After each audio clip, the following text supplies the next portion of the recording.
Welcome to New America Foundation. My name is Michael Calabrese. I direct the Wireless Future program here, and this is, of course, one of our ongoing series. I hope if you don't regularly get our invitations, that you sign the list out there, leave a card somehow to get on to it. This is Homes with Tales, and we're going to have the release of a paper, which hopefully you picked up on the way in. Homes with Tales, What If You Could Own Your Own Internet Connection? And Tim Wu and Derek Slater are going to tell us why this may be the right time to encourage consumers to purchase and own the last mile connection that runs into their homes, particularly if we want to get those fast fiber connections.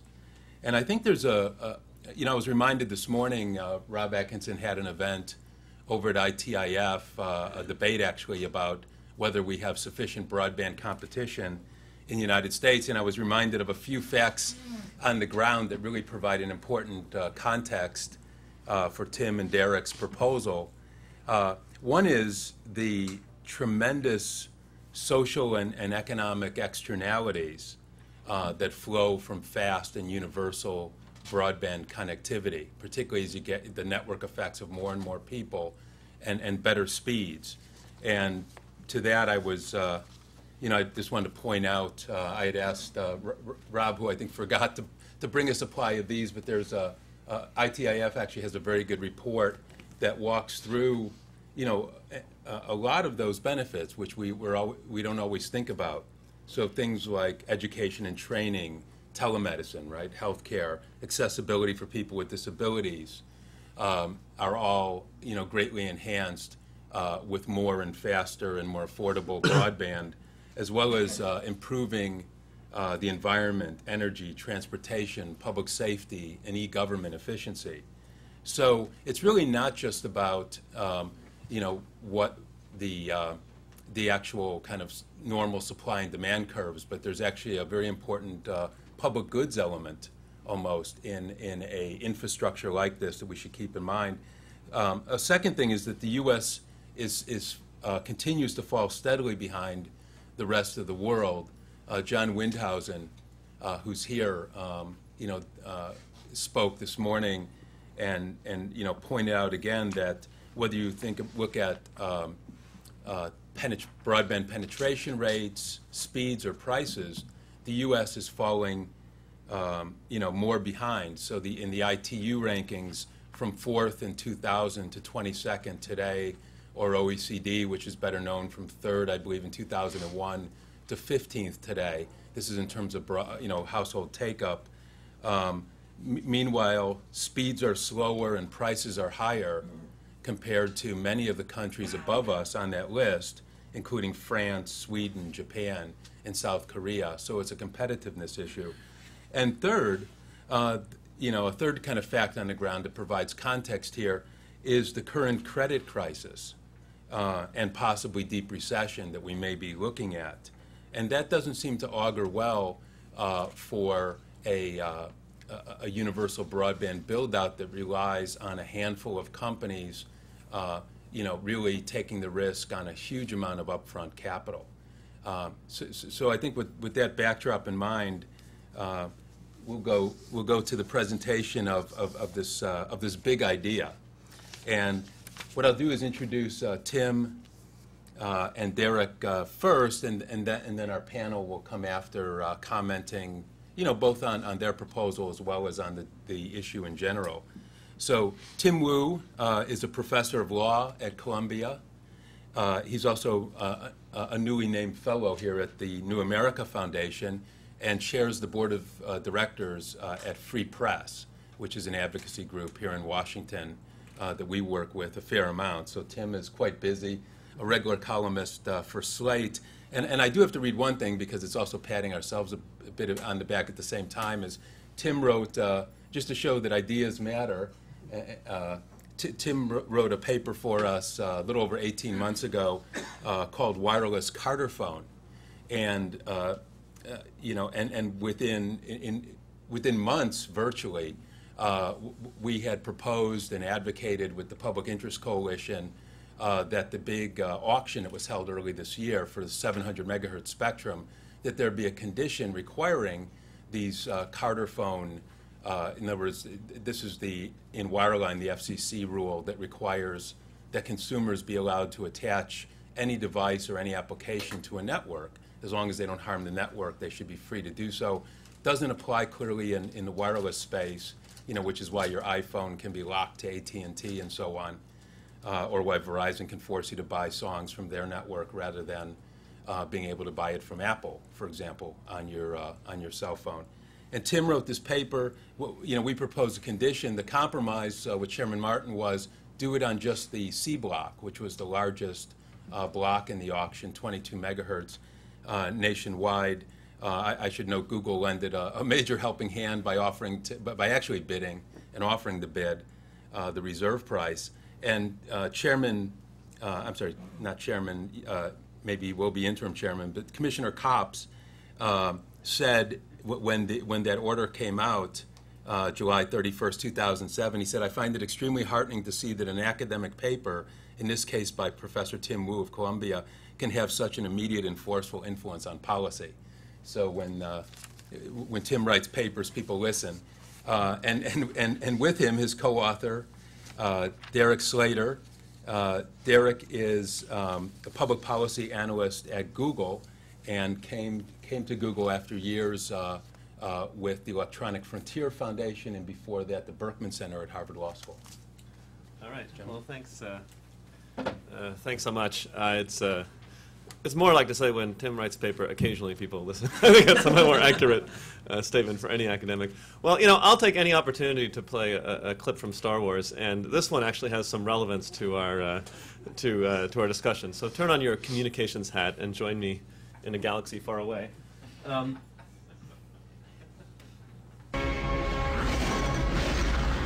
That, Lord Vader, was the last time they appeared in any of our scopes. Considering the amount of damage we've sustained, they must have been destroyed. No, Captain. They're alive. Hey, Derek, you're in the way. I want every ship available to sweep the asteroid field until they are found. Lord Vader, Yes, Admiral, what is it? the Emperor commands you to make contact with him. Move the ship out of the asteroid field so that we can send a clear transmission. Yes, ma'am.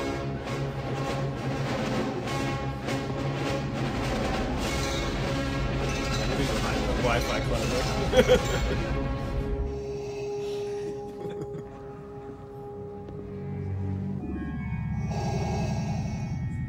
What is thy bidding, my master? There is great disturbance in the Force. I have felt it. We have a new enemy. The young rebel who destroyed the Death Star. I have no doubt this boy is the offspring of Anakin Skywalker. How is that possible? Search your feelings, Lord Vader. You will know it to be true. He could destroy us. He's just a boy. Obi-Wan can no longer help him. The Force is strong with him. The son of Skywalker must not become a Jedi. If he could be turned, he would become a powerful ally. Yes, he would be a great asset. Can it be done? He will join us or die, Master. Well, there we go. So if you're a normal person, you're watching that and maybe thinking about Darth Vader and so forth. But if you're a telecom person, you're thinking, where did they get all that bandwidth to have a gigantic holograph from across the galaxy that apparently can go faster than light speed? I mean, it's more amazing than the Force, frankly, to have that kind of communications.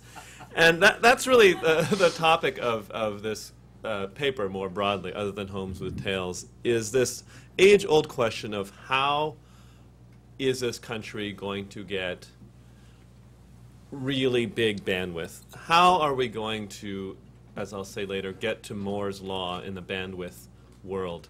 How are we going to reach the age of the 10 gigabit club that I'm going to talk about soon? And it is a daunting problem, no matter what angle you look at it from. If you're in the private sector and you think about the cost of deploying fiber and reaching every single home, they're daunting costs in the aggregate. They're billions and billions of dollars.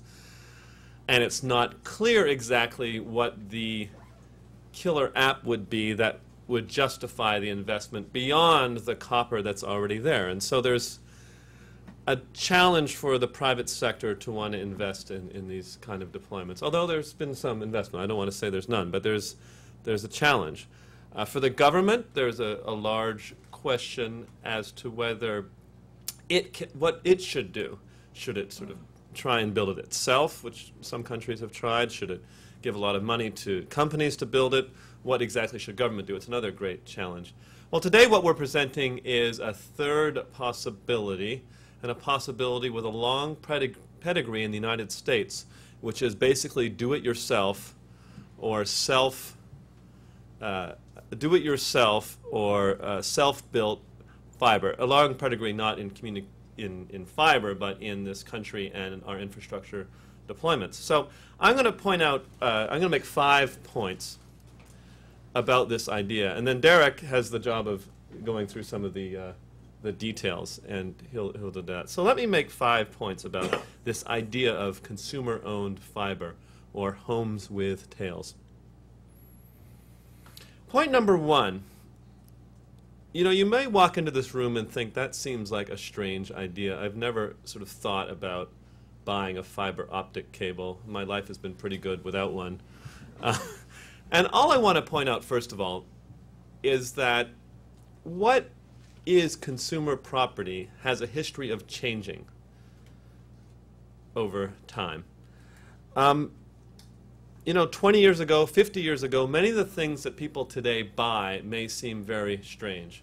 For example, many of my friends have what were once considered industrial-grade espresso machines. That is to say, people buy things that were once industry products. It's a very common trend for things that were once industry products to become home products. Now that's espresso machines, hot tubs, those kind of are more normal consumer goods. It's also extremely true in technological fields.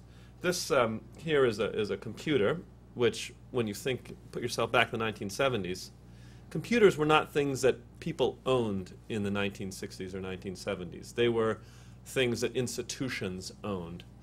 And only in the late 70s, early 80s did they become personal property. So there's some possibility that this fiber, which is never, or an internet connection, or getting directly to the internet, something that people today almost never own, is something that people could think about owning. Second, I want to point out that an animating dynamic in the debate over broadband policy is the costs. Just how much it costs to build things out, and there's a long debate about it. And, the costs are large, $2,000 or $3,000, depends on whose estimates you listen to. But one thing I just want to provide is some perspective when we think of this as a household expense. For it is true that $2,000 is a lot of money, but for people who renovate their homes or, update their bathrooms, people spend tens of thousands of dollars on home renovations all the time, if not hundreds of thousands of dollars for major renovations. And when you look at it that way, when you think about how much people spend on a gut renovation of a home, the idea of spending a couple of $1,000s on the home's connection to the rest of the world might not seem that unusual. So when you think of it as, your phone bill, it's one thing, but when you think of it as in the context of how much is spent annually on home renovations, it's a different kind of story. The third idea, or third point I want to make, is to describe one thing I think is very interesting about personal property and the investment it encourages. Personal property encourages a different pattern of investments in infrastructure or in technology. Notice that we rarely ask when or how are we going to encourage Intel to deploy faster processors. It seems like a strange question. And the reason is, I want to suggest, if you stay with me, is that Intel, or the processor market, has a system where millions of people have the need and interest in investing in processors thousands of dollars every several years. One of the reasons, I think, we may see this sort of Moore's Law pattern in things like processor speeds is because you have this ongoing and highly decentralized pattern of investment, which is motivated by the personal property system. And so all around the world, as we speak, millions of people or hundreds of thousands are putting more money into that market and therefore inspiring faster and better technologies. And the question is whether that model can be brought to bear in the area of broadband. The fourth and final point I want to make about this model, fourth and then I have a fifth. The fourth point I want to make about this model is to suggest that if it grows, I'm not suggesting that this is going to, tomorrow the broadband problem will be solved by people buying their own fiber, but over the history of the United States, many technological advances begin with hobbyists and early adopters and people who have a particular interest in getting to faster technology earlier or interesting technology earlier. The computer revolution begins in the 1970s with hobbyists like Steve Jobs, Steve Wozniak, Bill Gates, who build their own computers, spend thousands of dollars, frankly, on these machines that do nothing. And that ends up having a profound effect. They are the edge of something that is much bigger later on. And so if this model to start, it would be on the lines, I think, one of the ways, of hobbyists who are interested in this first, who want to have their own 10 gigabit connections, to join a 10 gigabit club with fellow members, and to see what that does and what they can do and whether they can recreate Star Wars. The last point I want to make is that there is a long history in this country of Americans building for themselves things that industry will not provide. Two very strong examples are the history of the telephone in the United States. There were decades where Bell Telephone wouldn't serve rural areas, and eventually the solution in many areas were people to build their communities to create their own telephone companies, and in many cases people just to equip their homes with their own telephone wires and build their own local networks to call each other. Similarly, with the history of electricity in the country, non-electrified areas often built their own rural collectives with their own wires. So there is a history of consumers, citizens building their own when, for whatever reasons, industry does not reach them. And to the extent that fiber, there are areas of this country that are served by fiber, the extent that fiber is not reaching America, it may become time for citizens to take matters into their own hands. I'll now turn to Derek, who's going to explain some of the nittier-grittier details. Okay. Thanks, Tim. And now everybody look under your chairs. You get fiber to the home, and you get fiber to the home. No. I wish that it was that simple. I wish that this model really could, in practice, be put into place. And what we've tried to do in this paper is not take on all of the practical challenges, but take on some of the key ones and then outline one experiment that is already ongoing in Ottawa, Canada, to create sort of a proof of concept of how this model could work. So we don't have a business plan here to present to you, but we do have the outlines of how this model would work in practice. And on top of what Tim noted, it's important to point out that large businesses, not just companies like Google, but also Ford, already buy their own fiber connections or build their own fiber networks. Universities already build their own fiber networks, National Lambda Rail, that sort of thing. So it's not unusual for larger institutions or businesses to buy fiber. We're simply suggesting that it happen at the consumer level.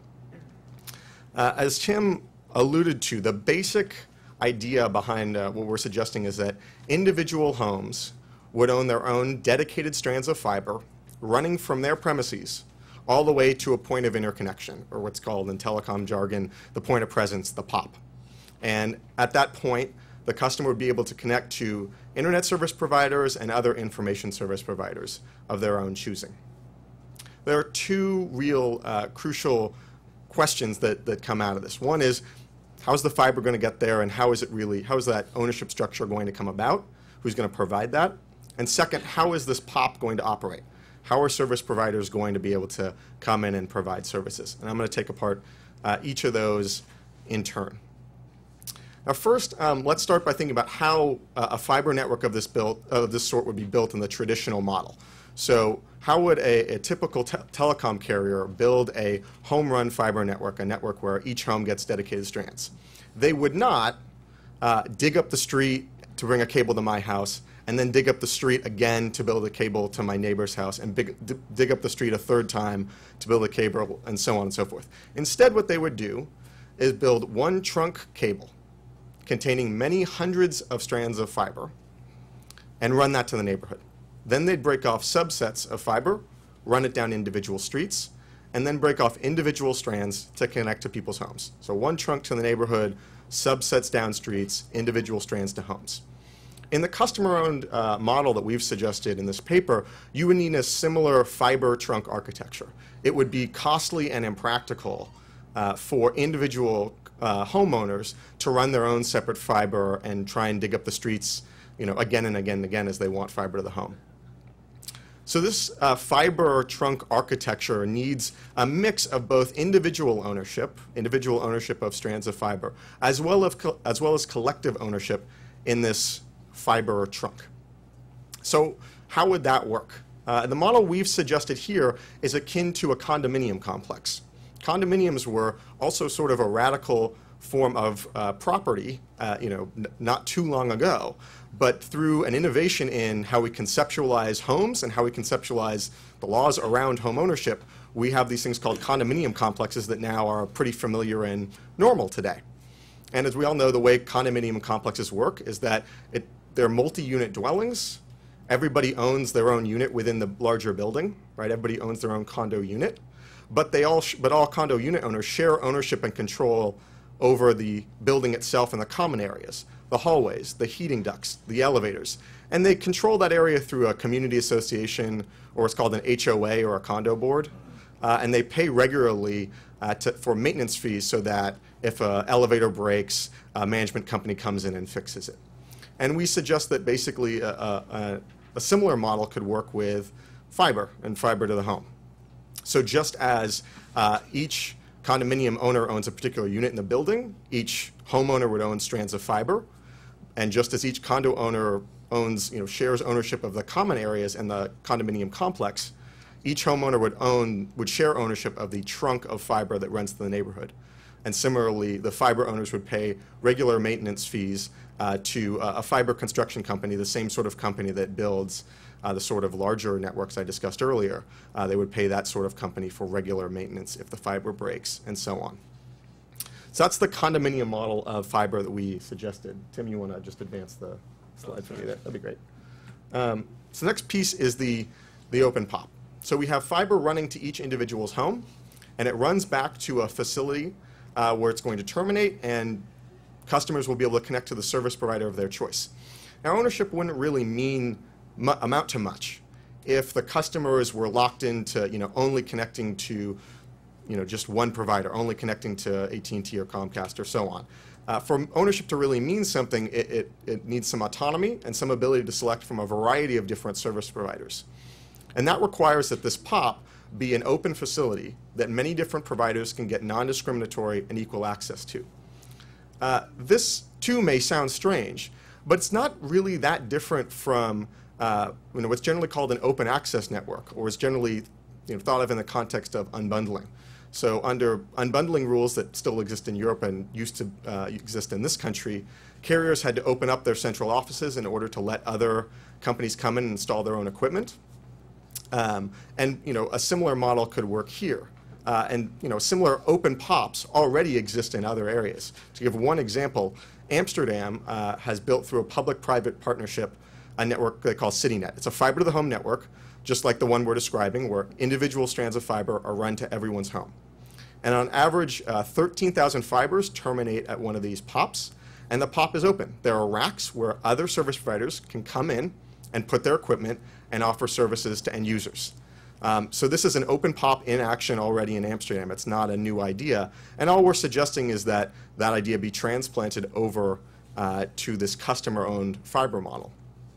The final piece of this is really who would provide the fiber, who would be responsible for clearing rights of way, deployment, so on and so forth. And we suggest a few different ideas in the paper. One, of course, is carriers. Another is municipalities. And to really drill into this, I actually want to talk about this experiment in Ottawa that I discussed at the outset. So already in Ottawa, Canada, there's this customer-owned fiber model that's being put into place. The person spearheading this is Bill St. Arnaud, who's a researcher at Canary, which is an institution devoted to advanced network research. It's sort of akin to Internet 2 here in the US, if you're familiar with that. And Bill St. Arnaud is really the chief promoter and thinker of this customer-owned network model in general and of condominium fiber. So that's whom we got the idea from. And he's trying to build this proof of concept now. And the way he's doing it is he's brought together this interesting partnership. On the one hand, he's working with a fiber construction company called P2P Fiber, or SRDP. And they're, again, a company that generally builds fiber networks for businesses or universities and so on. They're going to build the fiber network, and it's going to be sold by an electricity reseller in this neighborhood circled in green there in Ottawa, with the fiber then running back to City Hall and Level 3. Those are the two POPs. Now, why an electricity reseller? Well, there are a bunch of electricity resellers in Canada and in Ottawa, and their business model is all about selling electricity, of course, but bundling it with other services. So they say, here's your, here's your electricity plan, and you're going to get free cell phone minutes on top, or you're going to get, here's your phone line on top, and that's how they differentiate themselves in the market. Well, Bill St. Arnaud is set up with one electricity reseller to bundle fiber with the electricity plan rather than phone or cell phone plans. So if a consumer in this neighborhood would like to pay 2 cents per kilowatt hour a surcharge on top of their monthly bill for 5 years, they will get fiber to the home. And this is just one example of how you could sell customer-owned fiber without it being a huge upfront payment. You could have monthly installments, or you could do a bundling plan of this sort. And what's interesting about the experiment so far is that customer interest has actually been relatively high. That is, they've had 30% of people say they'd be interested in this bundling plan, and 10% who'd be willing to pay somewhere around $3,000 to buy a line outright, to just buy the fiber up front. Now, granted, this is a wealthier neighborhood. It's sort of a cherry-picked neighborhood just to prove the concept, but it shows that at least at some level, customers can get why this is important and why they might want to buy it. Interestingly, the bigger challenge has been attracting service providers and making it easy for them to come and compete, mainly because in Canada, there's sort of the independent ISP market has shrunk quite a bit over the last few years, and the incumbents have not really warmed up to the idea of providing services over a network that they don't themselves own. This could change over time, and I think it would be a chief challenge of this model working in practice. But what this proof of concept can do is simply get the idea out there and show that it works. And that's really what we hope to do with this paper, is show that at least in principle, there's no technical or practical reason why customer-owned fiber can't work. There are a lot of obstacles that need to be explored to see if really in practice whether this bumblebee can fly.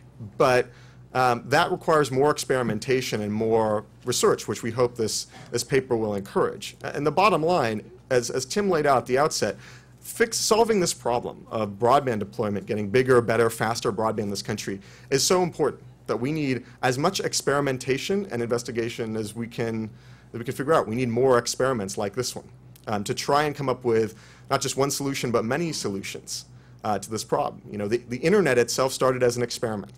Cable TV, in some sense, started as a community experiment. So what we suggest here is that more experiments of this sort can at least, whether they succeed or not, certainly give us some interesting ideas about how we can push forward broadband deployment in this country. Thanks.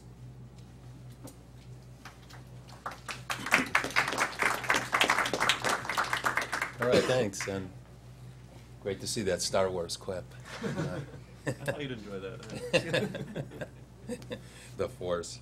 So we'll have some our panel comment on idea and the issue, and I'll introduce both Sasha and Rob, and hope that, as I mentioned at the beginning, Link Hoeing is going to try, from Verizon, is going to try to catch up with us. He's read and commented on the paper already, so he didn't miss anything. So Rob, I'm sorry, we're going to start actually with Sasha, who is the research director for the Wireless Future program here at New America and coordinates the program's new open technology initiative.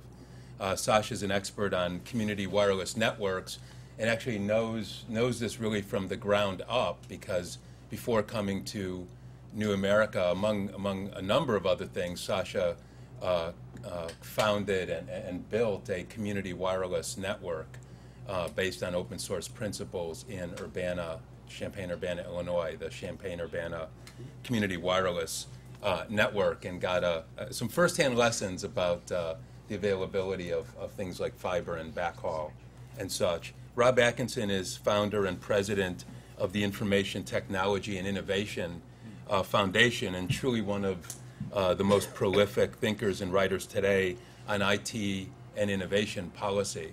And as I mentioned, they've done a number of reports recently on this whole question of broadband competitiveness and competition, which you should look up. Sasha? Thank you, Michael. And also, if you haven't read Rob's report, which came out, yesterday, I think, on the states, and Oh, yeah. it's a fascinating read. I'd love to see that color-coded by red and blue states as well, because I think there's maybe something to this whole technical infrastructure. And Just a quick point on that. Obama won our top 10 states, and McCain won all the bottom 10 except for one. there you go. So I've been working on the ground developing community networks for about a decade now. And what I thought might be interesting would be to take this fascinating idea that Tim and Derek have come up with and put it in sort of a socio-historical context. And by that I mean there are certain ideas that sort of stand the test of time. So if we're talking about communication, and this is going to be the call and response portion of this presentation, you might think of writing, right? So how many people have written, not email, but actually sat down and wrote a letter? I'm trying to figure out if y'all are not participating or are illiterate, but I'm assuming that almost all of you have done this. I admit I have too. Now, if your dominant medium, say, is Morse code, how many of you can communicate in Morse code? Are you serious? Awesome. Brilliant. Or how many people can use a ham radio? Or I'll make it easier for y'all. Ham or a CB radio. How many of you have used one or the other of those? A sprinkling. Now, how many of you have blogged or written a comment online or etc.? It's probably more than have actually written a letter. The point of all of this is really to say that we are, in fact, entirely embedded in communication media of our era. And so when we think about U.S. history in particular, this has been with us since well before the beginning. 1704, you had the first newspaper, which is, at the time, the equivalent of our blogs for our community. And ever since then, we've had the post office being 3/4 of the entire federal government at one point in our history, or the telegraph, or the telephone, or the radio, video, and today we have broadband. And we have this illustrious history of community media and community communications networks since before this country ever existed. And this is what, when Alexis de Tocqueville, who I always bring up, because he's writing about democracy in America, he's writing about the postal system and newspapers and the way in which we communicate being fundamental to democracy. And this is built a system that has been an exemplar, warts and all, for hundreds of years now. And so when we realize that community networking is critical and fundamental both in our own history, but also this ongoing experiment of a democratic project, I think that if our goal is to defend civil society and ensure the continuancy of its tenets, social, economic justice, egalitarianism, freedom, pursuit of happiness, etc., then we must also support community networking for the 21st century. And so how we network is as important as the medium itself. And so at each stage of the telecommunications evolution, what we started out with is sort of the equivalent of a few freaks in a garage, or Edison in his carriage house, or maybe Vint Cerf in his dorm room. But what we've always ended up with, unfortunately, has been a command and control infrastructure controlled by very few. And so while I don't have time to descend into the particulars of each era, I'm going to use a very broad brush and say that what began as sort of amateurs and local communities has been usurped by so-called professionals and by corporations. And whether you're looking at, Gutenberg in 1439 or RFC 791 in 1981, the medium by which we communicate has been fundamental to what has built our communities. And so if RFC 791 formalized today's internet, then community networking is what will transcend this internet access era and create the intranet era. This notion of a seamless, ubiquitous access to useful and entertaining media, not just out there in the blob that is the internet, but amongst us within a community or a constituency. And this is one of these amazing facets of what Derek and Tim have proposed, because not only do you get access to the internet, you get a network of communication, a community-wide local area network with massive capacity and capabilities. So today's battle, if you will, in telecommunications is very much about who will control the very future of communications, and therefore what will the future of democracy look like? Will it be this command and control infrastructure where we are passive consumers of media, or will it be a distributed and participatory communication system? And so Tim and Derek's proposal, I think, while sounding at first modest in scope, it's a bunch of community members buying fiber for themselves, is actually as revolutionary in an information economy as, say, Thomas Paine was in 1776 to transforming a colonial era into something entirely new. And so whereas I've spent about a decade now, near on a decade, leading community wireless movement, we've eagerly been awaiting the arrival of a fiber-based equivalent. And the reason for this is that while wireless has built systems with mobility and cost efficiency, this is incredibly important when you're paying for everything out of your own pocket, as we were for many years, what fiber gives us is reliability and capacity. And so if Tim and Derek are the peanut butter, as it were, and we are the chocolate, what we're building here is a hybrid network, right? Ubiquitous, mobile, reliable, high capacity, spanning an entire community. And this is why we've really come together to publish this and to highlight this work. And so fundamentally, what this comes down to is an intervention into the core of what the future of our country and the world will look like. That starts with a thought or a paper, but extends to every facet of civil society. And to end, I'll just point out to what's next. And by that I mean that once Derek and Tim have now solved the last mile problem, what comes to the fore is a choke point, if you will, that many communities are going to face and are facing already, and that is the middle mile. And what ends up happening often is that even if you have a fantastic local connection point, you are unable to span between the local area networking, which is critically important, and to the wide world out there in terms of broadband connectivity. And so this is, in fact, what over the next few months, my colleague, I don't know if Ben Lennett is in the room, just left. Well, Ben Lennett and I are working on a solution to that problem as well, to interconnect then these local networks to the wider network and ensure that at each point on these next generation communication systems, we don't end up recreating a command and control infrastructure. Thank you very much.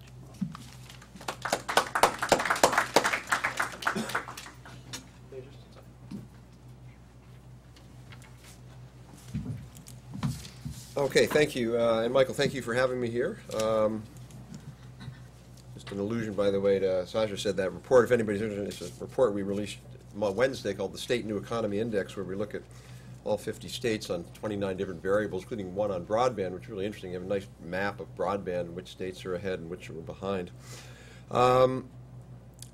You know, we did another event this week, actually yesterday, I guess, with a minister from the Dutch infrastructure ministry who was talking about a rollout they're doing on satellite-based road pricing. By the year 2014 or 2015, every vehicle in Holland will be charged on the basis of travel on the roadway system.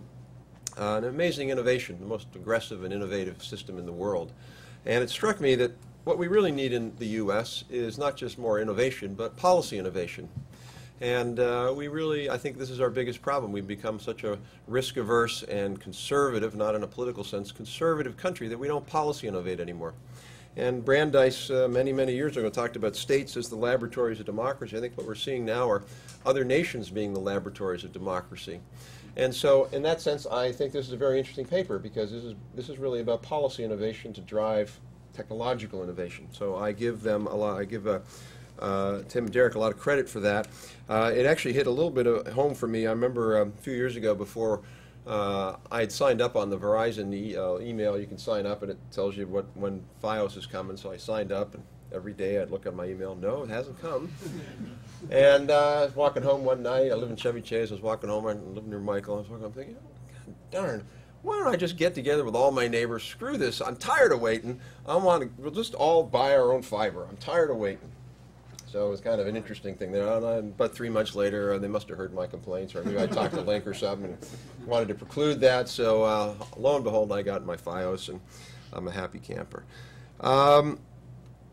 So I guess there's a couple of points in the paper. So there's maybe some nits that I would pick a little bit. And then talk a little bit about the policy implications of it. You know, I think one of the things I think you give a little bit of short shrift to some of the progress that's been made. You talk about Moore's law and the Intel example. And I think that's true. That you have Moore's law that's pretty stable and pretty steady, partly because you have discrete buyers who are willing to be early adopters and willing to pay for that really expensive computer before price comes down. And obviously, broadband's not like that. You got a lumpy investments both in terms of time and adoption. But according to data that we had in a report we released last year, the Digital Prosperity, Understanding the Economic Benefits of the IT Revolution, there's a table in there, and it suggests that the Moore's law in telecom is not quite as fast as it is in semiconductor processing, but it's still not bad. It's something on the order of doubling every 2 years.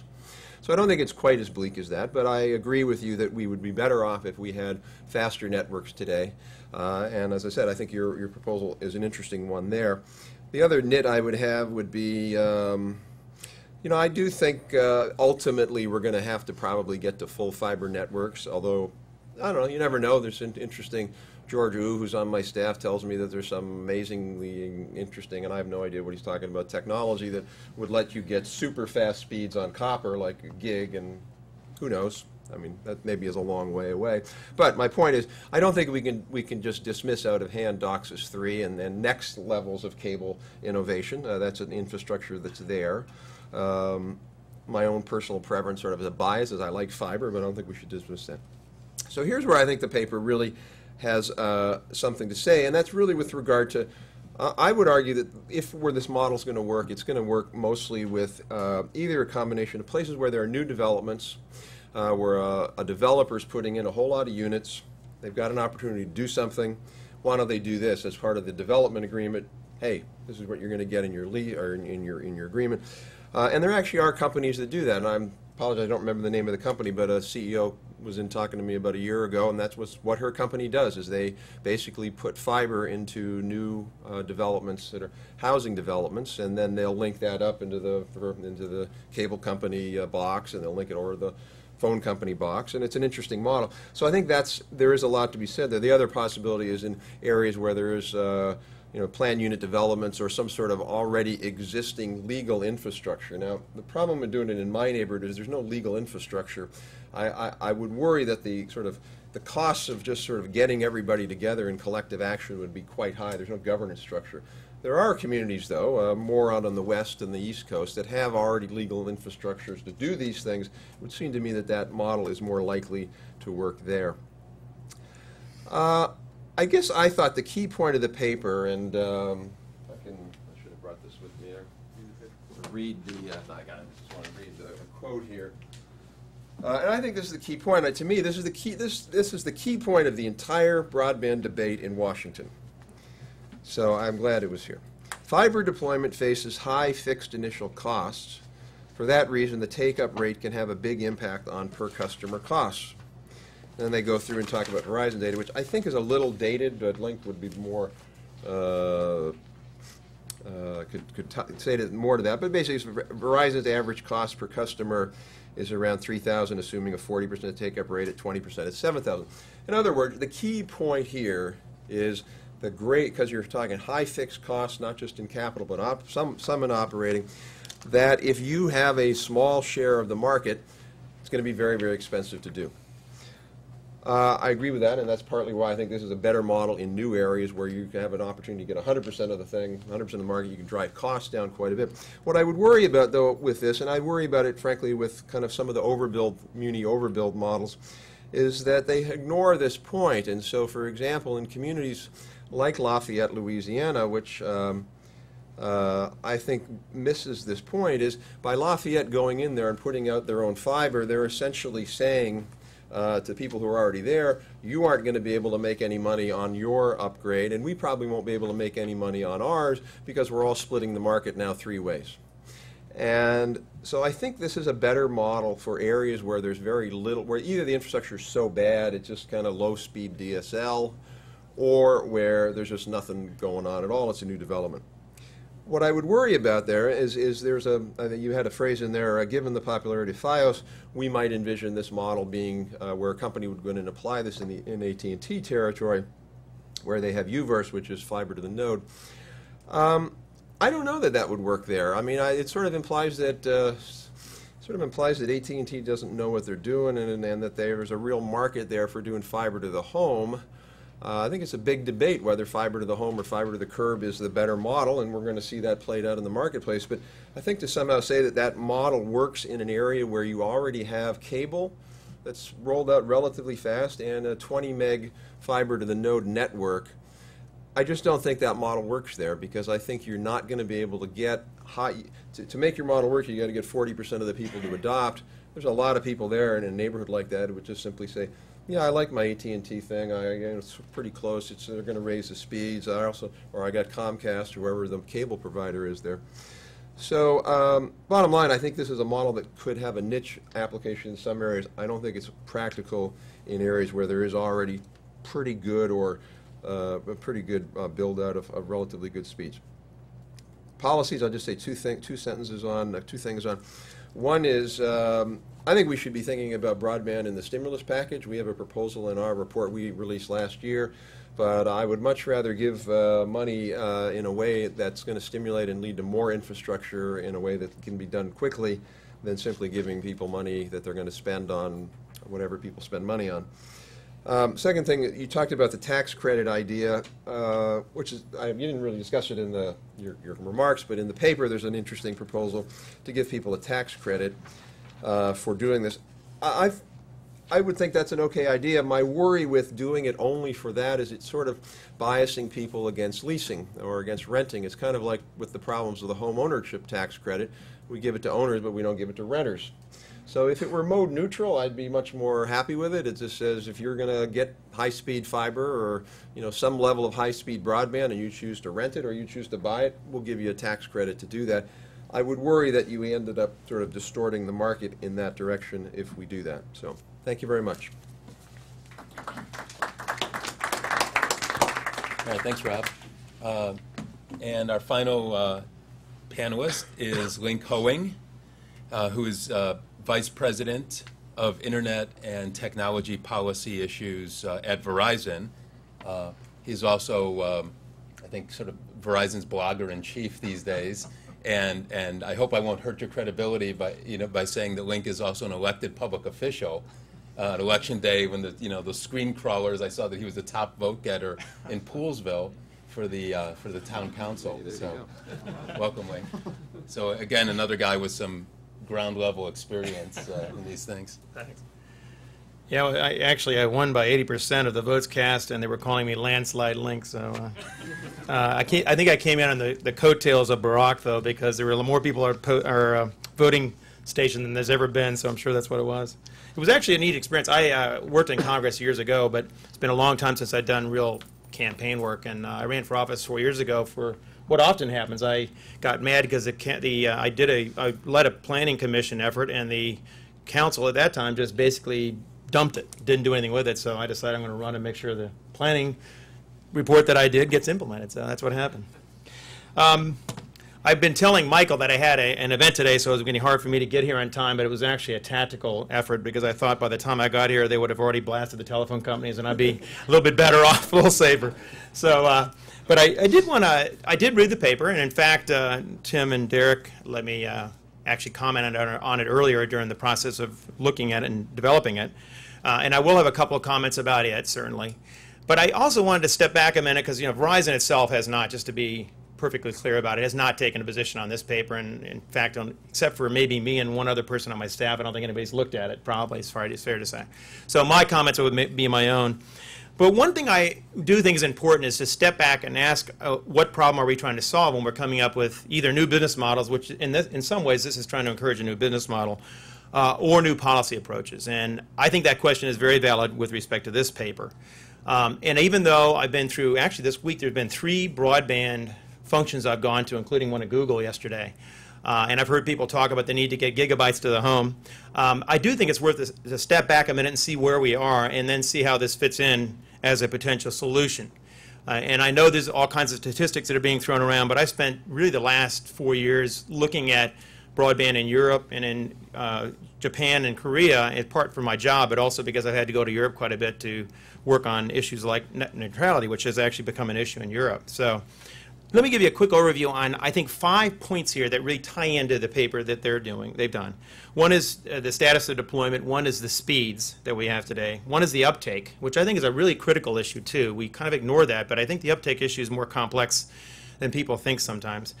4th is choice, and 5th is the upgrade. And what kind of network upgrades are we getting, and how is that process going?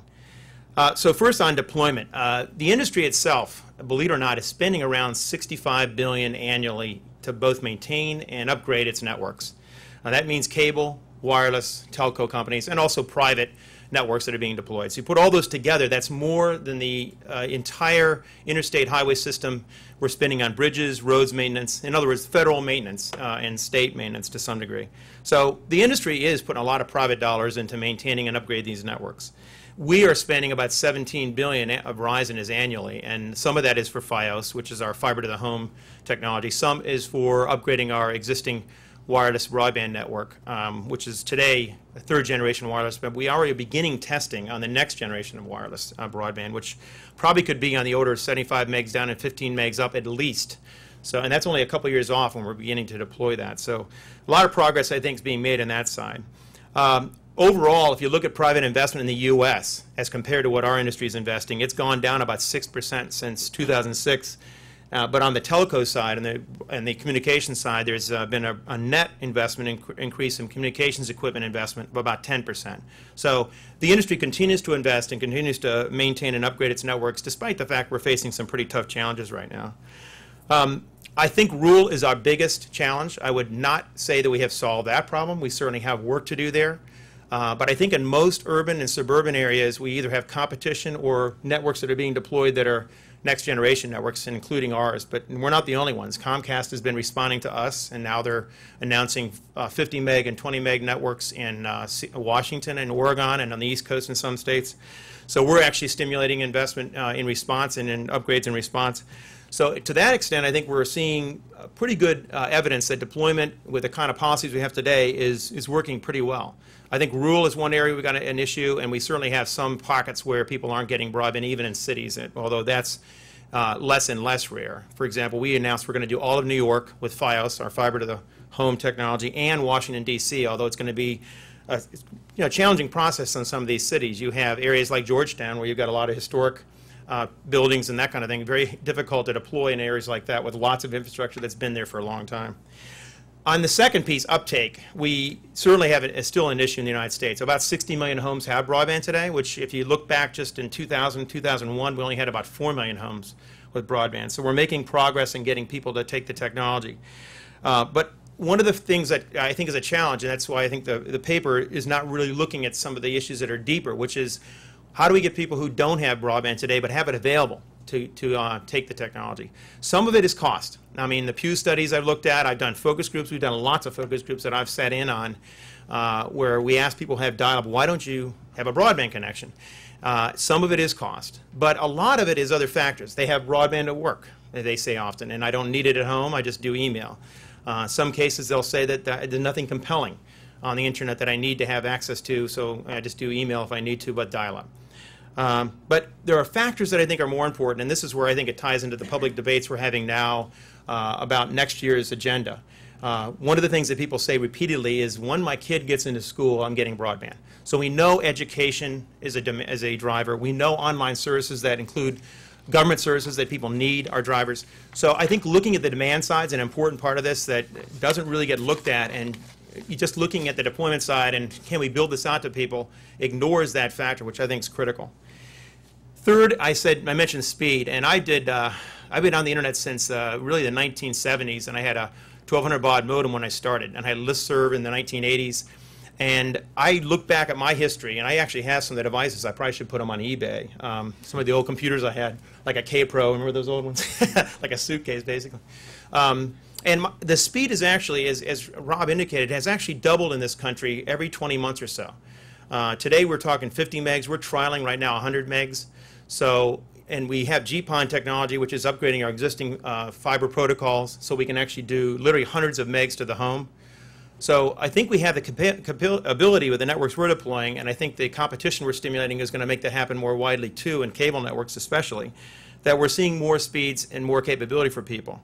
So again, to get to a point that I know they're concerned about in the paper, are we going to be able to get high-speed connections out to people, primarily fiber?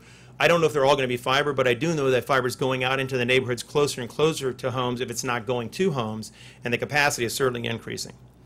Fourth is the trends. I mentioned that I wanted to talk briefly about that, and again, if you look at the trends in the U.S. with respect to fiber deployment, and I'm going to quote EDOT here, which is a European analyst firm. It's actually French-based. They did a study just a few months ago looking at fiber deployment in Europe versus the U.S. and Japan and Korea. And here's what they concluded. Fiber to the home is still concentrated in only a few countries in Europe. It remains far behind leaders such as Japan and the U.S. Now, that is not a U.S. Analyst firm. That's not a firm that I had anything to do with. It's a firm that does independent business analysis. But that's their conclusion as to where the U.S. ranks. Now, admittedly, a lot of that deployment is Verizon. But I also don't think we should ignore the fact that fiber is going out closer to neighborhoods. So even where you don't have fiber all the way to the home, you've got a node out there that's got a lot of capacity that, when the loops are shorter, makes it possible to do a lot more speed to the home. Finally, choice. This is a critical issue with respect to whether our existing policies are working, our business models are working that we have today. Do we have choice? Do we have competition? I know I've heard the term duopoly and that's not real competition or not providing real competition. But if you look at things like price drops, where DSL, and again, I've been involved in the industry for about 15 or 20 years now, and we started out with DSL prices at $55, and the speeds then were a meg. And today we're talking DSL prices of $15 in some areas. Verizon has one that's $19.99, first 6 months free, so the practical price over the life of the DSL is $20 per month. So I think the price alone shows you that, but I think also the investment we're putting out shows you that there is competition. Companies don't invest the kind of investment we're making. AT&T is making investments in its network. As I said, Comcast is responding to our investments. So I think we are getting choice and we are getting competition. So I think the policies are working fairly well at the level of getting more investment going. I think there are some solutions we need to look at, though, especially in the rural areas, as I mentioned. And I think we also could do some things, as Rob said, to stimulate even more broadband deployment. For example, I believe that expensing could help be part of the solution to help speed up deployment and lower the cost of deployment. because the faster you can do it, generally speaking, the more you learn, the faster the better the cost of the deployment. So we've actually been urging expensing as a part of the stimulus program. Second, I think demand-side solutions are critical. We're still not using the technology the way we could use it. Believe it or not, our Fios connection, I got a 50 meg connection at our office, and I use it all the time for demos. Nothing on the internet challenges it. There's nothing moving anywhere close to using that 50 meg capacity. So there's a lot more we could do with it, and just looking at the broadband providers as being the whole issue is not really fair. I think there's a lot more we could be doing with the broadband itself. And I mean here things like healthcare IT, which we could do a lot more with. And I believe that broadband is a critical solution or a critical part of solving our energy problems. A lot more we could do there to be more energy efficient. I think third, we need a lot of work on PC literacy and PC exposure and training. And there's some interesting research I've been looking at that looks at, for example, PC speeds, CPU speeds, and RAM speeds in the United States. Believe it or not, although the discussion here is about broadband speeds, we have a lot of states that are challenged when it comes to RAM speeds and CPU speeds. There's still a lot of old computers out there, a lot of old Windows technologies and old software technologies. So even though people would have some exposure to these technologies, they may not be able to take maximum advantage if they don't have faster and better capable PCs. So learning how to use the technology is important too, and I think literacy and PC literacy is a good part of it. We also have been supporting something called Connected Nation, which is a nonprofit public-private partnership. That's not the only model. There are a lot like that in the United States, but that's one we think has been particularly successful. They've been doing good work getting deployment going in Kentucky. We've worked with them in West Virginia. They got a map of West Virginia. I think a big challenge is making sure we know where broadband doesn't exist. Really have a good feel for what, all the way down to the block level, who doesn't have broadband, and then what can we do to promote that deployment. So first, we got to really do a better job of identifying where we don't have it, and that's why I think mapping is important. Congress actually passed a bill this last session, S 1492, that in fact does encourage nationwide mapping in all states over time. We have not funded that yet. If we funded that and got it going, I think we could actually help ourselves a lot to help correct some of the deficiencies we got in rural areas. And finally, to get to the paper's point, I think there's a model that might make some sense in some areas, especially, again, rural areas, and that would be an aggregation model. And they've actually used that in Kentucky a lot when they did work in the areas that didn't have broadband. In other words, going into a town, doing a real, what amounts to an e-business assessment, looking at what that town's needs are, trying to figure out what the demand is on a basis like that, kind of a small market, and then going out on an RFP basis, trying to get companies to actually build to those areas. They've had quite a bit of success, and although it's not a loop to the home individual kind of approach, I think the idea is the same to some extent, although it's an aggregation kind of approach. So I think that's worth taking a look at too. Thanks a lot. All right, thanks, Mike. I want to give Derek and Tim a chance to, if there's anything they heard, from the other three that you'd like to respond to, and then after that, we can do some questions from the audience. Yeah. So I don't want to take too much time. Ideally, I'd have a Star Wars video that refuted everything anyone said, but I'll just have to use the Force on you instead somehow. I want to talk a little bit about, I think, Link's comments the most. I think that we're kind of talking about slightly different topics. What we're talking about this paper is it's not so much what is going on for the vast majority of Americans. It's the question of what will make the great jump forward. Where will you, have where in the fiber or the broadband world might you see a more Schumpeterian model start to happen? And we're suggesting that it may be through the magic of personal property ownership, and that you may have an edge, small groups of people who build their own fiber, find each other, and start developing applications that can use enormous amounts of capacity. Because you're right, if you have a gig, if you had a gig right now to the internet, most of the applications, they're expecting you to be at 2 megabytes, so they're not going to do that much. So it's sort of what as Sasha pointed out, what could people possibly do in their neighborhoods? Or what could, a club of hobbyists, the Bill Gates, Steve Wozniaks of today, think of or do with 10 gigabits of connections? And I don't know what that is, but it's a different kind of question than, how good is coax and can you pump, what can you get out of coax and stuff like that. We're talking about giant leap forwards, I think, in this paper, of the type where we might have had a talk in the 60s or 70s, and everyone would say, we don't really need these personal computers because mainframes are doing what they're doing. They're fine. IBM is a great company. Everything's great. But at some point, things really do change, and we're asking whether that will happen through fiber ownership, whether that's one of the ways. Yeah. You want to say anything, Derek? Yeah, I'll just sit here. That was going to be my first point. The second point is, so we should care about making this leap forward not just because of the personal benefits, but because of the great economic and public benefits to our society. Part of that is simply in this great leap forward in speed. All the new innovations that would come out of it, the new jobs, economic growth, education, telemedicine, and so on. There's another piece of it in our model that could be quite beneficial, which is the potential for greater competition among service providers. If the customer owns the fiber and you have this open POP, we then see the potential for lots more service providers sharing that infrastructure.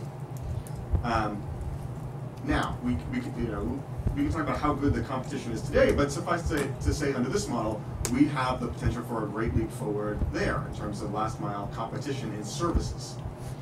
If you think back to the 1990s, the dial-up era, we didn't have just 2 or 5 service providers, we had hundreds, right, of service providers. Many, many more dial-up providers, all sharing the same infrastructure. And that led to lots of differentiation and innovation in the market.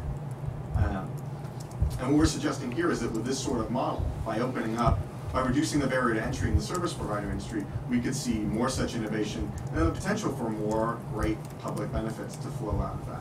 So in terms of Rob's point of, well, why should we care about favoring ownership versus leasing, that's one piece in the mix there. But at the very least, I agree that in terms of the way we subsidize or incentivize broadband today, we shouldn't disfavor ownership. I think Rob would agree there. I think one piece we could take a look at there is if you look at the E-rate program, so how we give money for schools to purchase their broadband.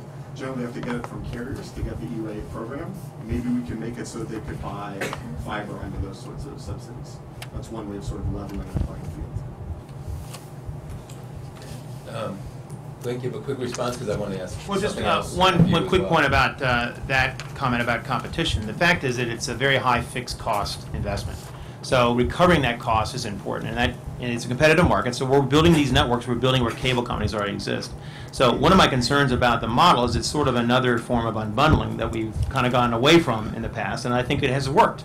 And I know people are going to talk about France having unbundling, and that's working, but I've actually looked at the French model, and even though they have 20 meg DSL, upstream its speed is pretty slow, and essentially it's a shared network. They're getting some fiber, a little bit, but not as much as we're getting in the United States. So again, if your point is trying to get fiber and high capacity networks, we're getting it here. Not everywhere, but it's beginning to push other guys to do the same thing we're doing. Well, then, hold on. We're pals and everything, but ownership of property is not unbundling. There's a lot of difference between property. That's calling it, the PC is not unbundling. It's unbundling the mainframe. It's someone owns something, and then they go to vendors and say, what kind of software do you have for me? Right, okay. Okay, I'm going to throw out the first question out here for you, because there was a point that was mentioned, actually I thought it sounded like a selling point in the paper that I think didn't come out here, and I maybe be particularly interested in Link's reaction. And that is the notion that, obviously the carriers are not going to be able to build fiber out everywhere quickly. So I believe Verizon's goal is half their service area by 2010 or 2012. AT&T maybe less than that. And so, isn't this, particularly if there was some sort of tax credit or other subsidy for the consumer, wouldn't it, I'm wondering why it wouldn't be in the carrier's interest to have this so that you could go into marginally profitable areas where you don't have to put up all that upfront capital, which must be terribly scarce these days. And you still have there may be some areas that you could add now that you couldn't add until 5 years from now. If the customer is going to own their own fiber, it's going to be the local connection, the local loop, we would call it. Essentially, several hundred feet from the house to a connection to some kind of a node. In other words, fiber from some carrier. Mm-hmm. That means we still have to build all the fiber to that area too. And in areas that are lightly populated, it's still going to be a challenge economically. So I'm not seeing how this really solves a lot of the economic issues. The other issue is still going to be services and how can the companies who are providing the connection to the home where do they play a role there? Are they going to have any possibility of adding value to the consumer other than the connection so they can actually help pay for the investment? That's why we're offering video, that's why we're offering high-speed internet service and telephone, because we're trying to find ways to add value to that so the consumer wants to buy it. And I don't see how that model yet addresses that problem. Well, I guess I'm not quite sure I understand the comment in as much as this would allow a new model for carriers to recoup their investment by getting either several $1,000s upfront payments from consumers, or having those several $1,000s paid over a series of time. So in a sense, it could replace the cost that or the money you end up making back through retail services. So you wouldn't have to count on selling that triple play package. Of course, it would still, for a company like Verizon, you could still offer all those services over this infrastructure. It would just make it easier for you to pay for that deployment. And also just stepping back on one sort of mechanical architectural piece of this, what we're suggesting is the fiber would run all the way back to this POP, to essentially, we would think of as the central office, not just to a node. And that's the way that Amsterdam CityNet works, which is slightly different from the way Verizon has architected their network, and really allows for the network to be future-proof in the sense that every single home has its own fiber strands, rather than sharing capacity at some point between the home and the central office. Okay, it looks like we have quite a few questions, so let's try to make both questions or comments and the answers fast. Please identify yourself and start here. My name is Mark Nadell. I'm going to follow up Link's question, difference between ownership and unbundling. I understand if I own the fiber out to the curb where my driveway ends and the road starts, but where the road goes on, it's bundled with a bunch of other fibers. If something goes wrong, I'm going to want that condo association to take care of it, and I think the condo association is called my municipality, who's going to manage things, because there's an explosion or somebody cuts the line. I don't want to have to get involved with that. It's got to be some entity, which we currently call the local phone company or the local water company. So I'm a little confused. If you're talking about making it personal, like the personal computer where I have all responsibility, that makes sense up to the curb, I understand. But where you get past the curb, I'm unclear what end. That's a different entity. And second, it sounded like you just mentioned with architecture, that you are proposing a different kind of architecture. And that might be the superior architecture today or 10 years from now, but maybe not. Maybe aggregation, we're going to discover some new technology that it makes sense to have that, the feeder stuff, a much higher quality something. Are you forcing us, locking in a technology by your business model?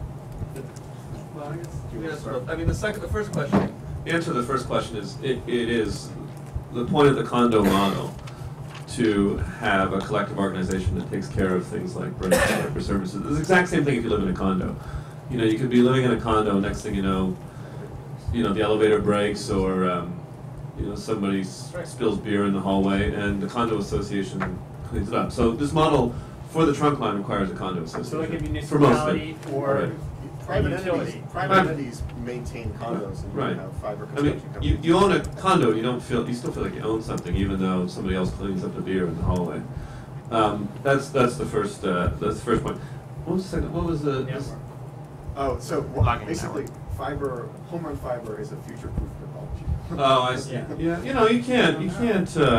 There's always this argument, and it's a good argument that you have to be careful about what kind of things you suggest. But I mean, if we can't suggest anything because someone else might think of something else, I don't know what to say about that. Yeah, it's true that someone could come up with something better than fiber, and we agree with that. But on the other hand, what else can I say? That's exactly. Yeah, right. So, the advantage with fiber is that, for all intents and purposes, it is, nearly infinitely capacious. That is, the possible amount you could have over fiber is like, Link, correct me, many hundreds of terabits per second. Yeah. Right. Well, the lasers today could never do that. Right, the lasers today, but you could, with advances in lasers, without changing the fiber in the ground, you could reach those speeds over time. So in that sense, fiber is future-proof. in Well, that way. I'm saying we find out 5 years from now that the radiation from that causes something, or there's a better way to do it that's more. I mean, yeah, that's, all right, but then you can't propose anything, just right? a- You can't propose anything. We're like, all right, we could propose nothing because something. I guess the fundamental question. question. Bet on something. The fundamental question, if you're getting back to the point that was raised here, which is how you do the interconnection, it sounds like you have to have some kind of government-mandated interconnection process. It sounds like to me, how is you going to do it? And the PON technology we use uses a node with essentially short loops from the home. It's not really easy to unbundle it physically. So are you going to try to mandate the companies have to change their architecture? What we're suggesting is the architecture that customers would purchase would be dedicated home run strands that run all the way to the POP. Now, you're saying, basically you're saying, how could we have an open POP like we've suggested? And I say, well, look, we have data centers and co-location centers in cities all across this country that are shared by multiple people. I mean, if you go to San Francisco, there's one at 365 Main and 200 Paul, where many people put their servers and get connectivity. And all we're suggesting is another sort of facility just like that. It's managed by a third party that allows many people to then come in, get rack space, and put in their networking equipment. So again, it's not something that doesn't exist today. There doesn't have to be a government mandate. It can be all private entities working this out. You can imagine a municipality providing that facility, but it doesn't have to be that way. I should know too. Sasha and I had a tour of one community. What used to be it was called One Cleveland. Now One Community, Northeastern Ohio. It's basically an NGO fiber collective. So they're connecting all these nonprofit institutions with a fiber network, and they all connect into a POP where service providers then plug in to offer video, broadband, internet access, whatever they're going to do. And so I think that's the kind of thing you have in mind. In their case, they created a nonprofit conduit, co-op, but you could have a contractor, any number of different types of entities. Andy? Andy Schwartzman, Community Access Project. The history of video doesn't bode well for what you're proposing. After all, we started out with this thing called community antenna television systems, which was people in a community chipping in to buy an antenna at the top of the mountain. And in multiple dwelling units with landlords and in condo associations and homeowner associations, keeping out dishes and having all sorts of restrictive covenants, the history, which is closely analogous in MDU provision for video, is that it has been anti-competitive and has not favored the open POP, which is not automatic in your model. How do you make that happen? Rather than have somebody come in and say, oh, well, I'll do it for you and I'll provide a link to the backbone and there you are. Well, no, it's a fair question. I think it's a good question. Our suggestion is, what you're talking about is essentially what we have today, right? And our question is whether, what you have today is basically a leased line, which comes with a certain service provider, and that's basically the end of the story. And the only question is, that's where we are today. Can we possibly do better? We're not trying to say this is necessarily easy, and I can see the point that in cable, you have had certain challenges. Do you want to add anything to it? No, Yeah, right here. Like Link, I do a lot of community work. Could you identify? Art Brodsky from Public Knowledge. So I do a lot of community work, so let me give you a couple of different models. One is the swimming pool model. So in our development, we were not built with a swimming pool, which would obviously be a condo-like thing. We had to go around, trying to get signatures to build a swimming pool, and we couldn't get any because nobody wanted to do the cost or take care of it or everything like that. So that, I think, is somewhat like you're suggesting. Let me give you Model B, which is the trash collection model, where we don't have county trash collection in our development, but what we do is, we get everybody to sign up enough to get a group purchase that we then go out and bid it out and get a collection. So it seems to me that rather having homeowner associations try and do this, there could actually be an actual business for somebody who would then go out and say, look, we're the ones who can have the open POPs, we're the ones who can go down the street and then we can build to your home. It's sort of a hybrid kind of thing. Well, I mentioned that too. I mentioned aggregated. That's what I was talking about. We've actually seen that happen in some communities, and in that case, you actually go in and do an assessment. You actually do a poll of the neighbors, find out how many people really want to sign up for broadband, get a sense of the demand. Then you can actually say, you know what, we got enough demand here to justify a T3 line or some kind of a fiber connection out, and then do an RFP and actually get it done that way. That's not unusual. That has happened in rural areas. Yeah, but the point that I was doing was grafting that model onto what these guys say and say it's not just them offering the service that the company might do the down the street, but then you'd still have the private ownership if you wanted it from your house to to the pump or whatever. Okay, right in the middle. As a quick question for Jeff Daly at Verizon.com. I was curious. Let's assume that this worked and that it happened, and these networks are out there. Could you imagine a scenario where Verizon would be willing to ride one of these networks? Like, for example, if it was in a community that was outside of your footprint. Well, I'm not going to speculate because I said I'm the only person I know in the company that probably has looked at the paper, so I really can't speculate on that point. I did want to raise another issue with respect to when I mentioned unbundling, and that is if you look at the way networks, and it sort of ties into what Andy said about how networks get built, because remember what we're talking about here. We're not talking about existing networks trying to introduce competition on an existing network of some type. We're talking about building new networks. We're overbuilding our existing copper networks. Those models in the past, and I was in Verizon Wireless, it used to be called BAMS back in the 1990s, and people now look at wireless and kind of say, well, big deal. We got a wireless network. We got 4 of them in the United States. In those days, we had very little penetration. And bundling the phone, bundling services with it was a way to help provide value, provide revenues to help generate support for those network deployments. So I still worry, looking at your model, what this might mean in terms of the economic basis for your deployment. I mean, we are actually trying to build up the networks in a way that actually helps us get a chance of working with the consumer to get some value out of it back and also give them some value. And that means we want to put services on this. And I still don't see how a local loop, and I still think it's a form of unbundling, but in any event, you've got a loop that the consumer owns.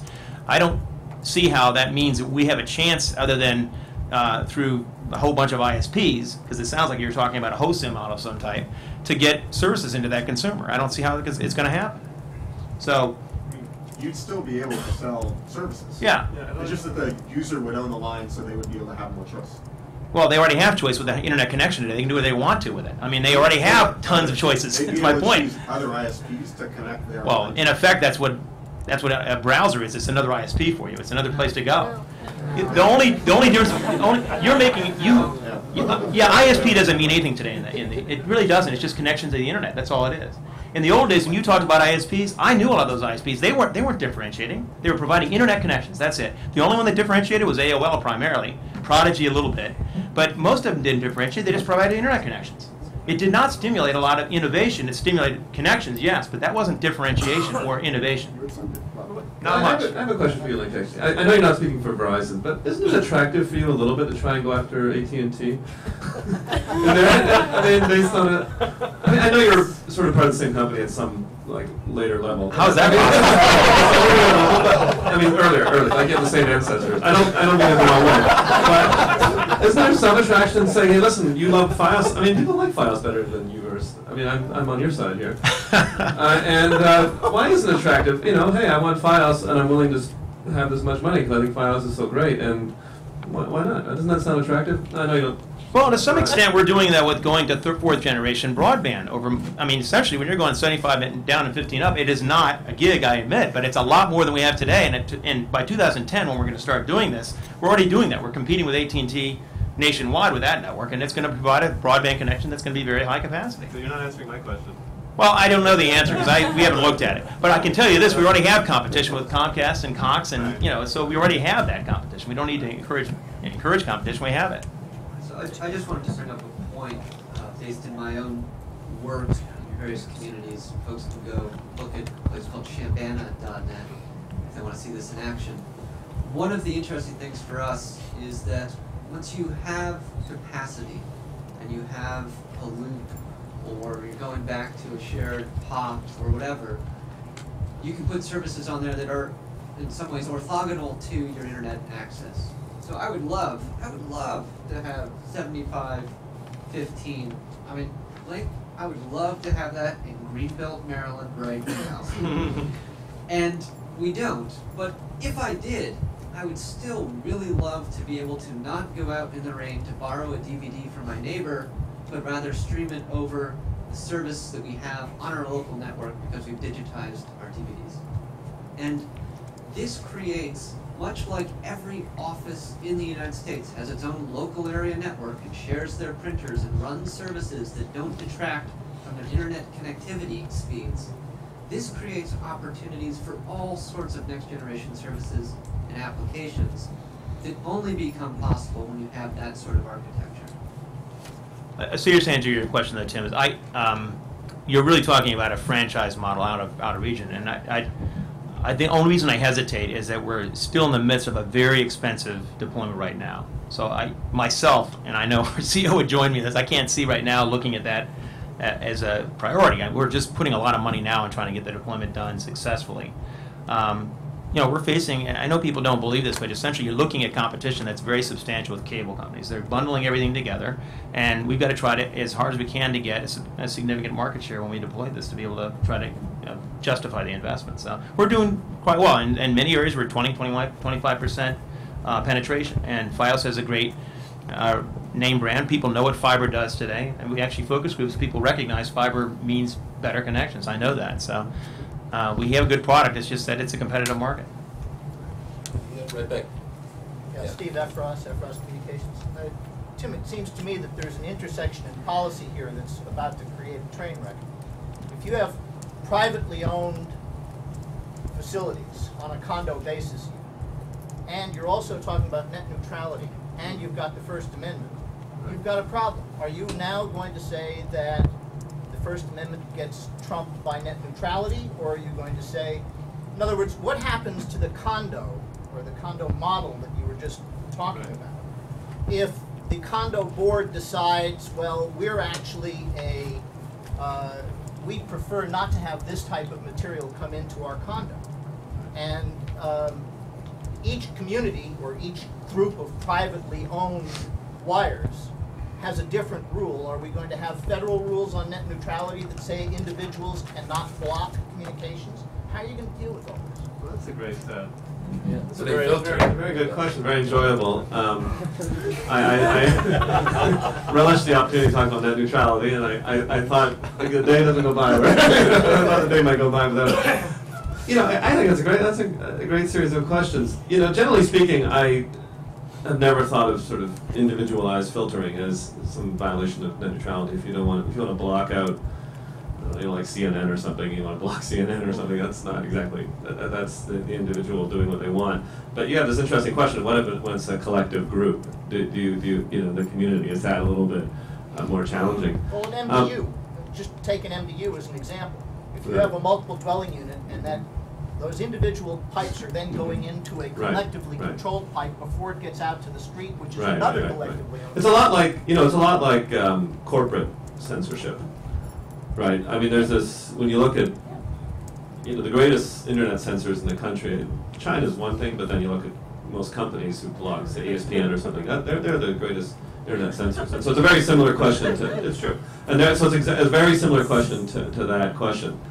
Now, as for net neutrality, sort of speaking the doctrine, pure net neutrality stuff, we've generally said that net neutrality is a rule that is relevant. We're talking about when you're talking about the internet protocol and publicly switched networks, and less relevant to private networks. So in terms of that conception of net neutrality, things like corporate censorship aren't a problem. But I've never been a big fan of the fact, it is true that at some level when people work at a company, 16 hours a day or something like that, and then half the internet censored, that's not a trivial issue. And I think it's the same issue with condo associations. But it's a great question. Well, and at some level, that association may become a telecom provider. It's like a good exam. It's a good exam question, actually. Thanks. Tom Best, ex-network builder. Now I work for institutions. I share your ambitions, I think. People who know me will know that. But I have some skeptical observations. First of all, what you're suggesting doesn't eliminate a bottleneck so much as displace it and relocate it somewhere else. the middle mile bottleneck is equally challenging, and so I look forward to seeing the second thing. But the issue that you started off by saying that most of the dialogue about this issue revolves around the question of cost, but that's just because the rhetoric of costs and the discussion of cost is politically and socially acceptable. It's ultimately about profitability and who's going to make how much, and who's going to reap the returns from the finite amount of time that people can spend online, and how much of those returns going to be. In the end, I think that what you're proposing is it's a noble and very American ambition to do like self-help to work around a fundamental bottleneck, and it's the bottleneck which has been only solved through public policy in any other place on planet Earth at any point in time where it has been solved to date. So I think ultimately, while this would be a noble endeavor, I think that ultimately it will live or die on the same fundamental variable that you're trying to avoid here, which is whether or not public policy is going to support internet access at capacities which are equivalent to what's technically feasible on reasonable terms. In the absence of some public policy solution to that, it's hard to imagine a self-help alternative working. But anyway, I think it's great work. Look forward to seeing the next step. Okay, we'll have to do, what we'll do is just do like 2 more questions, the last 2 questions, together, one after the other, and then just give the speakers one last chance to respond to that, and or to make a final remark, whichever they do. So right over here, and I think this gentleman right straight ahead had his hand up a long time. I'm Jim Johnston. I'm on a condo board of 20 townhouses, and we were talking about this the other night because Verizon's got a fiber connection on the pole and won't deliver it to the townhouses. Presumably it's their economic interest not to do that, or maybe they're just a monopoly and they don't think about it. We'd be willing to do that. But the barrier, of course, is not that, it's that we can't get the connection from Verizon. And if we could get the connection, we might decide to do Wi-Fi. So it seems to me that the problems are the unbundling, not the physical problems. David Chafee with Chafee Fiber Optics. I've actually been in fiber optics for about more than 20 years, and what's very exciting about your proposal is I do believe there's a grassroots effort ongoing in the United States, and a friend of mine, a colleague of mine, Mitch Shapiro, and I just wrote a book that's available on FTTHprism.com on the municipal and utility guidebook to bringing broadband fiber optics to your community, because we do think that a lot of people believe that their economic survival is at stake if they're not getting the broadband connection that they need to operate. And this is especially true in rural and smaller communities, but I could also see where it would be involved with individuals and individual homeowners, for example, who feel like they're being left out, and this would be a way to allow them to connect. One idea I would throw out, and just in general terms, I'm not going to drill down in the weeds on this, but there are open access networks in the United States, like Utopia, for example, out in Utah, that could use a shot in the arm. And the reason for that is they open the access to a number of service providers. Probably one reason why Verizon is not interested in that is because you get several service providers who keep bidding each other down, and the services keep getting better and better, and there isn't a profitable model for them. But if you had a situation where you had individual communities that were connecting up with those networks, that could provide an additional impetus for these open access. Actually, just one comment there. Interesting you should mention Utopia. So Utopia is this wholesale-only open access municipal network. And it's not going to be selling fiber to customers, but is moving to a model where they have a co-op membership fee. So before they run the fiber strands down a particular street, they need a particular percentage of customers to pay a couple $1,000s up front, and those customers then get reduced service prices. So they're effectively, so maybe it's not the right model for Verizon, but there are others who are looking at this sort of, can we get some upfront investment from consumers in order to spread the cost a little bit further? So that's, you know, we'll see what comes out of that. But even in the case, in that case, Derek, I haven't looked at that closely other than in your paper, but I know in the early days when they started it, because we did talk to them about it, they had a whole different model. So, you know, it is a challenging environment to deploy a network, and part of what the challenge is, I understand this, is that we're deploying networks that take time to build. So everybody's not going to get fiber to the home or fiber to the node anytime in the near future. It's just going to take time. And I know people are impatient, but I think we're going to get there. I think we're getting there faster than people think. Any U.S. words or comments here, Rob, Sasha? Yeah, I mean, I just, you know,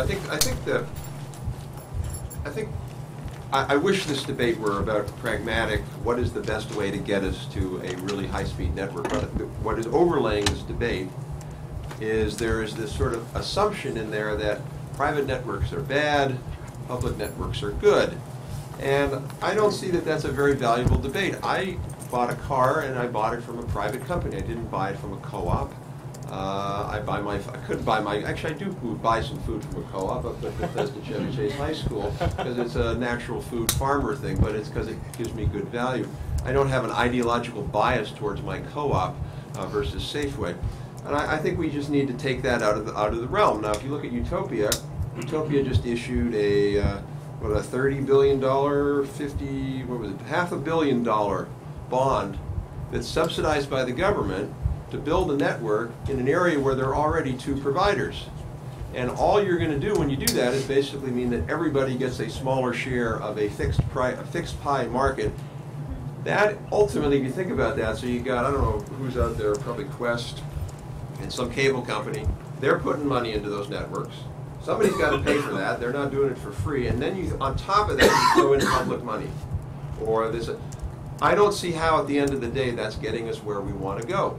It's just saying we're just going to put more and more money into these things, which somebody has to pay for. And even though there's sort of this ideology that some people have that, oh, it's all going to come out of corporate profits, the reality is it isn't going to come out of corporate profits.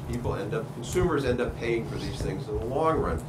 So I think we just need to be real careful with this model, that we don't just assume that if we just do overbuilds, consumers are going to magically benefit. Now, that's why my comments earlier were saying, I think this is a much better model if you're talking about greenfields than if you're talking about overbuilds. So I guess I'll close this by saying, you know, I think everyone here at this table agrees this is a tough problem. You know, these are not easy. This is a problem that's been around since like the Roman days, trying to build roads and stuff. And we're talking about property as a possible solution. This isn't, I don't know why you're saying we have a love for private public things. We're talking about property, trying to harness some of the power of property, which has transformed industries like the personal computer industry, or even the cell phone, sort of starting in the cell phone industry, people actually buying phones. It's sort of the Americans are hopeful people, and they like to own stuff. And we just haven't seen that in any of the communications debates. It might be hard, it might be a little weird right now, but I'm saying it could happen. All right. Well, thank you very much for coming. One special remark.